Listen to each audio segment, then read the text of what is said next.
Good evening and welcome to another edition of Down to the Wire. I'm your host, dermatologist, and joining me again is co-host Candace Hare. Candace, this week had a couple of turf races on tap, and let's go north. Woodbine, 1 mile on the turf, and a competitive field of fillies and mares. We do a nice large field here. I think we have one kind of confirmed front runner in this field in the form of Skylander Girl. She won last time out over the synthetic and has twice ran over the synthetic, and her last three starts comes out of good quality races, having finished second to Unspurred in the Whimsical. That was a Group 3 last time out, and then winning in a Grade 3 last time out as well. She's a little bit of a hit or miss type when she can get her way in the front end. She can run a big one. She finished second to Paranda at Gulfstream Park in January. That certainly is nice form, but then kind of backs it up with a couple poor efforts, although maybe the Suwannee River can be forgiven if perhaps that race was just too far of a distance for her. A mile is a little bit more within her reach, so I do look at her as a little bit more of a 7 furlong specialist. So in with a chance if they leave her alone, but I'm going to bank that a couple others in here are going to press her pace. One of those I think is Stellar Path, who comes here from France.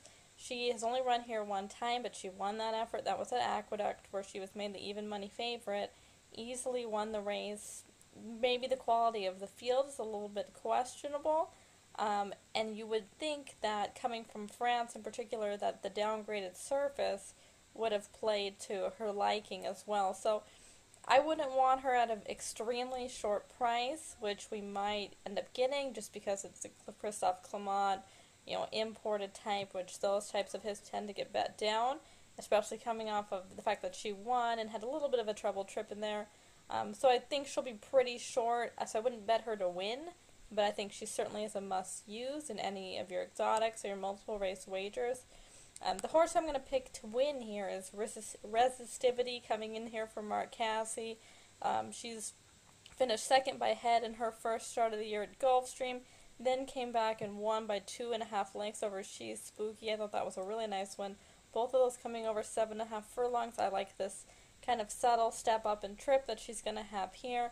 She's ran against better types last year. She ran in some pretty nice races, and sometimes she struggled against the likes of Rosalind and Room Service, but she could have just easily not taken to the synthetic there at Keeneland. I think that's a surface that she looks to have struggled over in her career. We remember her a little bit from running against some of the top 3-year-old fillies on dirt. She ran with Aurelius Bell and with Unbridled Forever, finished second to Unbridled Forever in her maiden breaker, so she has some class, and I think she's finally found a home a little bit in these turf kind of 7 furlong to mile races. She has the ability to push forward, and I do like that in that last race of hers over at Gulfstream, she wasn't that far off, 3 lengths off at the first call, and yet she was able to win going away in while closing into what were pretty fast fractions. So I thought that was a really nice effort from her. Just looks an improving type, and like she's really found her home in these sort of a spots. So I'm going to go with Resistivity. Yeah, I thought it was a pretty competitive race. I do agree there's a couple of pace pressers, and then I do think Skylander Girl is probably the most likely one to lead. I took a long look at Deceptive Vision, but I wasn't as impressed with the dirt race in the last race at Keeneland, although she's got some back class and does seem to like to win. She's 5 for 9 lifetime wins. I ended up going with Skylander Girl for a couple of reasons. I think some of the savvier handicappers are going to maybe try to toss her out because she's 1 for 10 on the turf. But she does have 4 seconds. I think she comes in the best form of her career. That 109 in the Whimsical race was a pretty solid speed figure. Then she came back and really got loose, but really kind of just seemed to dominate that last race class-wise, running a big speed figure and just on the clock, a 115 for 6.5 furlongs. Now that day, the track kind of favored a little bit more the speed on the poly, so I'm not really sure where that fits. And some of the horses in that race maybe weren't totally cranked up, but I thought she noticeably improved. Turf breeding is okay, and the trainer does solid over the course of the summer at Woodbine, so I'm just going to hope that Skylander Girl is in the best form of her career, and maybe a couple of these other horses aren't at the top of their game. I also took a look a little bit at Sky Treasure. I thought she could have a shot, so maybe she might be worth using. Definitely not in the winning, but second or third in the tries or maybe in the superfecta. Anybody else you thought that might play a role in this race? The only other one I'm going to use for me this race, I'm supposing she's any sort of a price, which I think she will be with the Clermont horse in here. I plan on playing Resistivity to win, and then doing kind of a three-horse exacta box with her, Stella Path, and the other one who I was just going to mention is Overheard. She has a little bit of back class in here, having finished second to Rusty Slipper. She's beaten Deceptive Vision last year in the Dance Smartly. She was third behind Latia when she was let go on the lead. Second behind Tannery, lost her only by a head, so plenty of back class for her, especially going this sort of a distance. Last time out, she was 4 lengths back at the first call, and they absolutely crawled in that race. That was over soft going at Keeneland. Still managed to make up ground and finish only 2 lengths back of Kitten's Queen. That's a pretty nice race. We've seen a little bit of form hold up from that race going forward as well. So I like Overheard, and I think she's another one who just, because of the sheer size of this field and because we have a Clermont horse in here, I think you're going to get some prices and places, and I think she could be one of them. Next race, 1.5 miles, the Louisville Handicap. Of course, we saw a couple of longer turf races at Keeneland. And at least with these older horses, it seems like we're able to get some nice size fields. And again, we've got a lot of older horses, but they kind of take turns, and it's kind of really just trying to handicap some of the subtle turf effects to really pick the winner in this race. Yeah, and we have to kind of find where some of these farmlands are going and if we can overturn any of them. I expect Majestic Harbor to get a lot of play in here, coming off 2 straight wins, and I couldn't have him in the slightest in this race. Both of those last 2 wins, of course, came in off the turf affairs. And it's interesting because in both those races, then he beat a horse named Patriotic and Proud, who I'm going to take to win in this spot. Instead, I think going back on the turf, he can reverse that form. Patriotic and Proud ran some really nice ones over at Santa Anita behind Finnegan's Wake.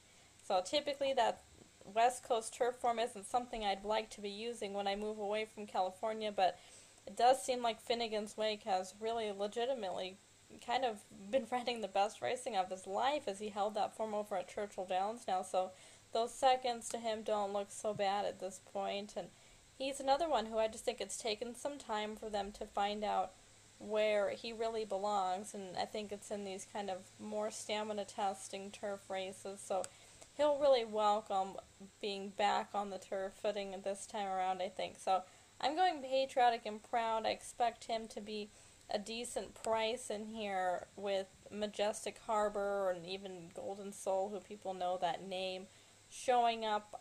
The only other one I consider is Extra Luck. I believe he was supposed to run on the Preakness Day undercard, and I liked him there, and then he scratched out to run here instead. But another horse, kind of a horse for this distance. He loves these 1.5-mile races and is very consistent in them, and consistent against some pretty hard-knocking horses at this distance. So Patriotic and Proud to win, and I'll also use Extra Luck. Yeah, I agree with you. I think Majestic Harbor is going to take a little bit of money off those last 2 wins, and I was actually impressed that they took this 7-year-old horse because, he's ran some big races in the past. Then he kind of went up in class, had a big victory in the Hollywood Gold Cup last year, then was really ambitiously placed for a while, and really where he fits is at the grade 3, grade 2 level. And I just like the fact that they dropped him in class, got a couple of nice wins, but I don't really consider him a 1.5-mile horse, and I don't really consider him the type of horse that, 2 races back, especially when he kind of just outclassed the field on the lead, the turf race will be run a little bit different than that. I went with a couple of horses I'm kind of going to take a swing with here. One is Calvados, the Pride of Argentina, coming in. He kind of runs evenly, but I noticed in a couple of his last couple of races, I thought he's made a couple of moves a little bit too soon. He should like the distance, and I think the price will be right, 10 or 15 to 1, and I think he kind of fits with this group. He's not totally outclassed. I think he has a little bit of a shot.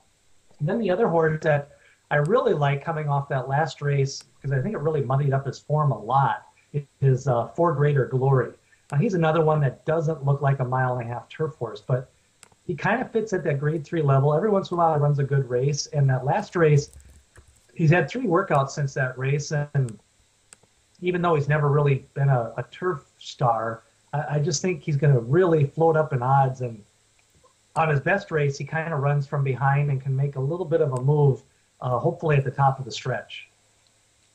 Yeah, I can definitely see that happening. I think this, like the race before, even if we don't have the superstar horses running, a lot of them waiting for Belmont Stakes Day, I think we have two pretty competitive fields and two fields where you can see prices. I think, particularly in this race, if Majestic Harbor goes off favored, which I think is possible, I would consider that a pretty bad favorite. Even though I like the horse, I just don't think this is the type of spot he should be the favorite in.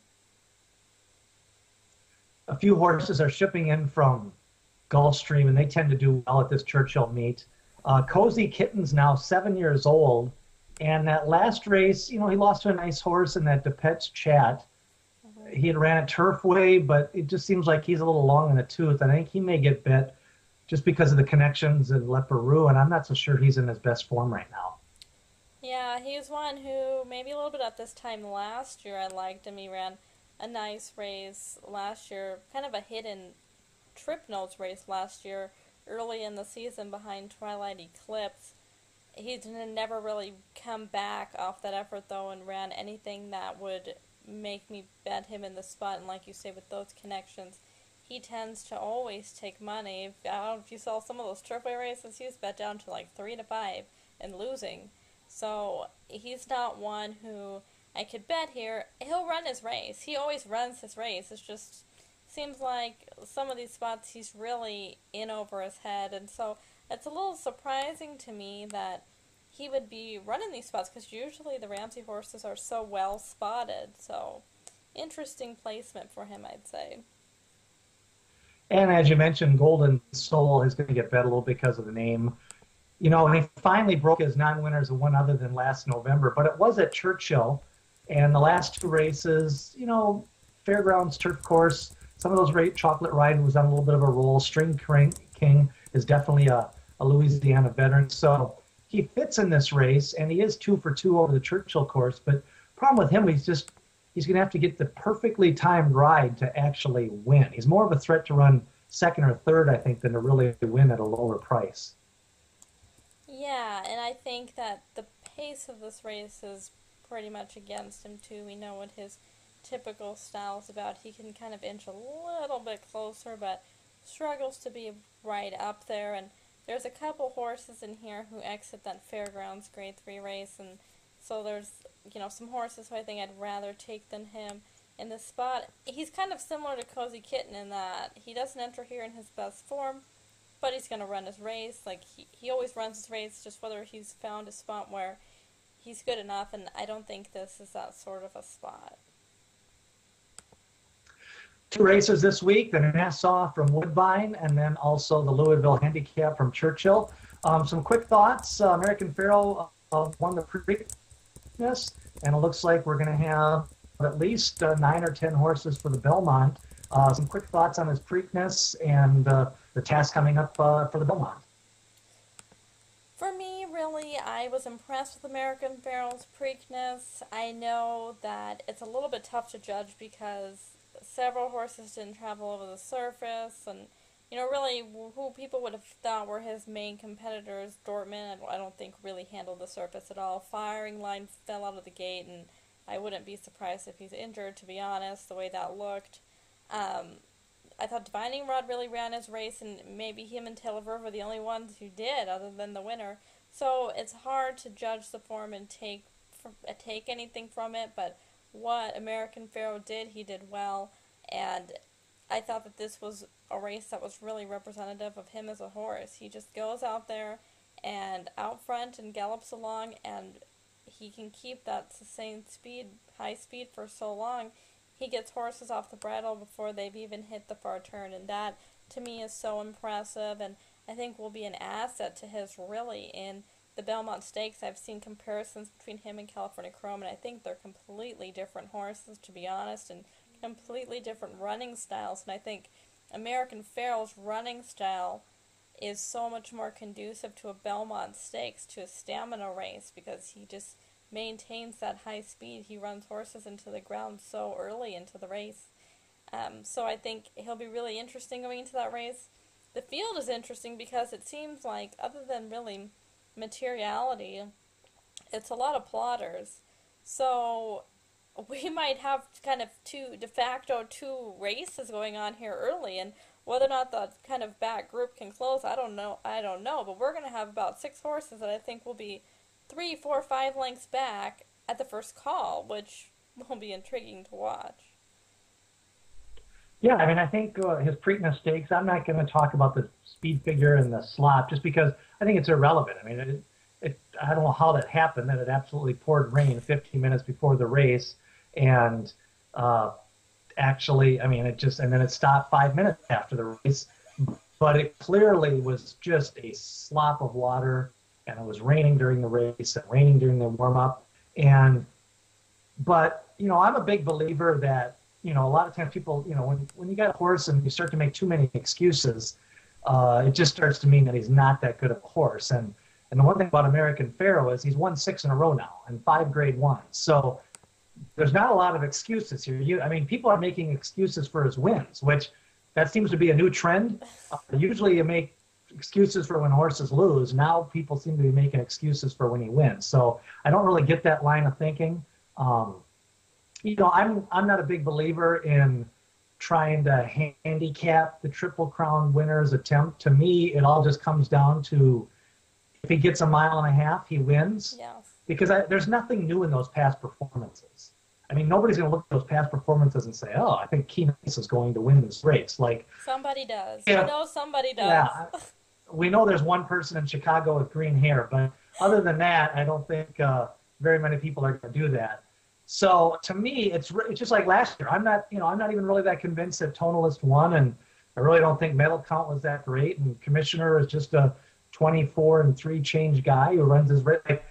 So Farrell is not that tired, and he doesn't get a horrendous ride.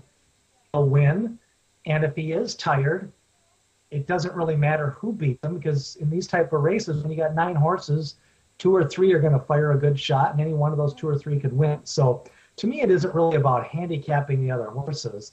It's really if Farrell breaks okay, and if he's just tired and can't go a mile and a half, then he won't win. But I think, too many people, it does seem to be a new trend where now we're making excuses when horses win. And he's won 6 in a row, and he's won them at different tracks, and he's won them at different distances. I mean, to me, when you win, you win. I mean, you can talk about other horses and say they didn't show up and things like that, but I tend to not try to pick on the winner unless it's just, ridiculously slow fractions or something in his race that he had more favorable conditions in his competition. But it rained on everybody. The track was sloppy for everybody, and he was sent and the other horses weren't, and they could have been sent and they chose not to. Yeah, it's really interesting too in the Belmont. As much hype as we're seeing for Farrell, which I think is justified, I feel like we're seeing just as much hype about Frosted. Right after the Preakness, I probably saw about 5 or 6 people tweet like, "Be ready for Frosted, Farrell." I don't really get it. He had a wide trip in the Kentucky Derby, yes. He did not have any trouble, and he was well behind. For me, to be honest, in a stamina test like this, if you're betting him, you better really hope that that throat surgery he had worked 100%, because it's going to get tested in this race. So I see a lot against him that I don't like him at what is probably going to be the second favorite if these are all the horses who go. I would much prefer Materiality, who had significant trouble, nearly as wide of a trip, has some front-end tactical speed, and was closing fastest of anybody in the Kentucky Derby. Why do you think perhaps Frosted is getting much more hype than Materiality? Well, I think people just like the closing running style. Materiality closed in the last race, but that's only because he stumbled out of the gate. Yes. So most people still consider him a front runner or a presser at least. So I think Frosted definitely fits the mold of, he's a closer. And, he's, Kieran McLaughlin, he's won the Belmont before. A lot of people ended up betting on him in the Wood because I think the word got out that there really was something wrong with his throat. And so I think, and really he was 9-1 in the Derby. So it's not like he was this 20-1 shot in the Derby. So, I mean, I think people saw him run 4th, and then the 2nd and 3rd place horses aren't going to be in the race. So I think Materiality will go off second favorite, but Frosted will be co-second favorites, and with uh, Big D and Firing Line not in the race, and he was 9-1 in the Derby. It makes sense that it'd be 4-1, 5-1 second favorite, kind of co-favorite in the Belmont. I I don't understand why every year there's always like a deep closer that gets touted in the Belmont. And we've seen that's not the type that wins the race. So it's interesting that every single year it never fails. We see one. Well, I think that role is going to go to Keen Ice again. Keen Because they Ice and usually Move to like this. Hege. Well, I don't even know if people know what Move to Hege is, but Keen Ice and now Talaverve will be that. It'll be interesting. I mean, I think Talaverve will get played a little bit just based off Yes. that slot second, and I think most people know that that was just a matter of circumstances. Mm-hmm. So he will be overplayed his real chances of running first or second. And I would take 6 or 7. I mean, I think Talaverb really is the eighth or ninth best horse. And, not to say that he can't run fourth. If somebody else goes for the win, they might run seventh, but I Mm-hmm. just don't think Talaverb has any chance of winning the race. Yeah.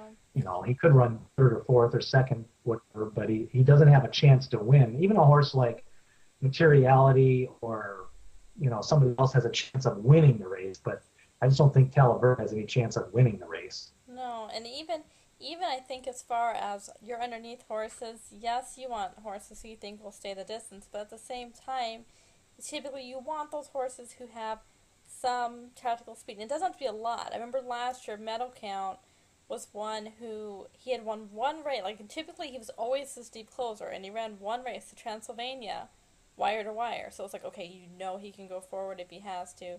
Commissioner always went forward. So you want that because even if the horse on the lead, which probably might be American Pharoah, even if he doesn't stay the trip, if he's way ahead of everybody else, he could not stay the trip and win. I think that's something that people are kind of leaving by the wayside. If your horse is 10 lengths back coming into the far turn, it doesn't matter if he stays the trip. You're not winning. So definitely want horses who have shown a little bit of that tactical speed, ability to go forward there.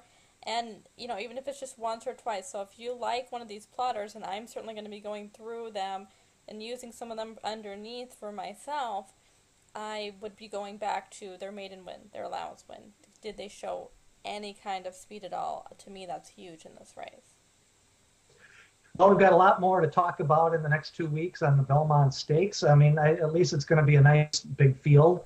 And there is a little bit of intrigue. It seems like now, the last couple of years, the trend is the Derby and the Belmont are becoming noticeably better than the Preakness. Yeah. And that didn't used to be the case. So, um, because for a lot of years, horses skipped the Belmont. They didn't want to go a mile and a half, but now they've made that Belmont purse so big, and they've made that day such a big day that owners would rather run their horses at distance for the horses maybe just to be part of that day and then rest them up, give them that couple extra weeks.